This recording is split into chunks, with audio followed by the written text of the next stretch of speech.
Bom, também tem a crença, né, que exagera o risco de contaminação, por exemplo, tá? Isso acontece com aquela pessoa que não toca em corrimão de escada rolante, né, ou corrimão de escada convencional de jeito nenhum. E ela não faz isso porque ela realmente exagera o risco de contrair alguma doença por ter tocado num lugar ali que muitas pessoas tocaram, né? Então ela acha que ali tem milhões de germes, bactérias e vírus, e o simples fato de tocar nesse corrimão e não lavar as mãos depois, por exemplo, ou mesmo lavando as mãos, ela realmente vai contrair essa doença e ela vai contaminar também outros membros da família dela. Acho que vale a pena falar também sobre uma confusão que é muito comum em algumas pessoas que têm toque, tá? A pessoa confunde pensamento com ação, tá? Então, isso acontece, por exemplo, com aquelas pessoas que têm pensamentos obsessivos, ruins, né? Sabe quando você pensa uma coisa muito ruim, uma tragédia que vai acontecer, sei lá? Esse tipo de pensamento passa na cabeça de todas as pessoas, né? Uma pessoa que não tem toque, esse pensamento vem e do jeito que ele veio, ele vai embora porque a pessoa avalia assim, é um pensamento absurdo, né? Agora, numa pessoa que tem toque, ela atribui um significado maior. Ela pensa assim, se eu pensei é porque vai acontecer, né? E aquilo fica atormentando a pessoa, tá? Estou lendo um livro sobre isso, né? E no livro traz um exemplo, assim, que eu achei muito interessante, tá? Eu acho que explica bem. Tinha uma pessoa, um paciente que tinha esse tipo de confusão, né? De confundir pensamento com ação.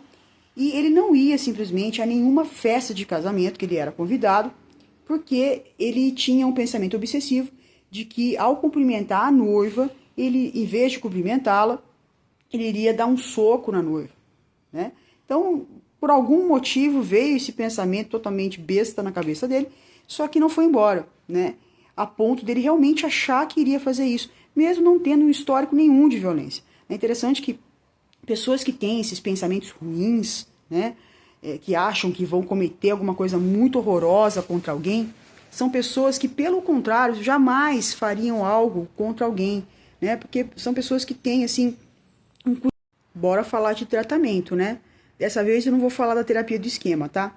Porque o tratamento, né, considerado ali padrão ouro para esse tipo de transtorno, né, é o tratamento que se chama de exposição e prevenção de rituais, tá? É uma terapia cognitivo-comportamental, né, muito específica para quem tem toque, tá? E a ideia é o seguinte, né, acho que o próprio nome diz, tá?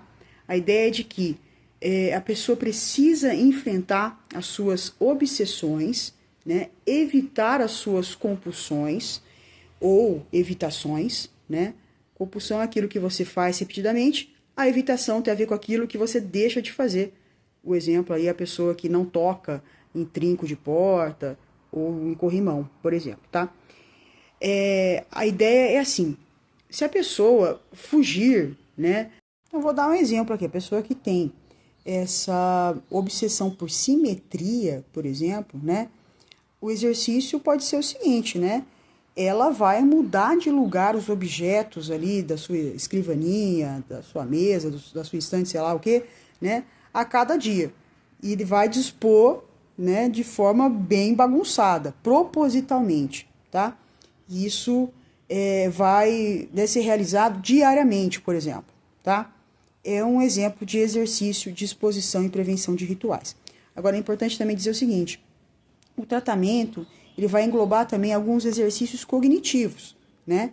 Que tem a ver, então, com o questionamento sobre a validade desses pensamentos obsessivos, principalmente, tá? Então, geralmente, a compulsão ela é precedida por uma obsessão, um pensamento obsessivo, principalmente, tá?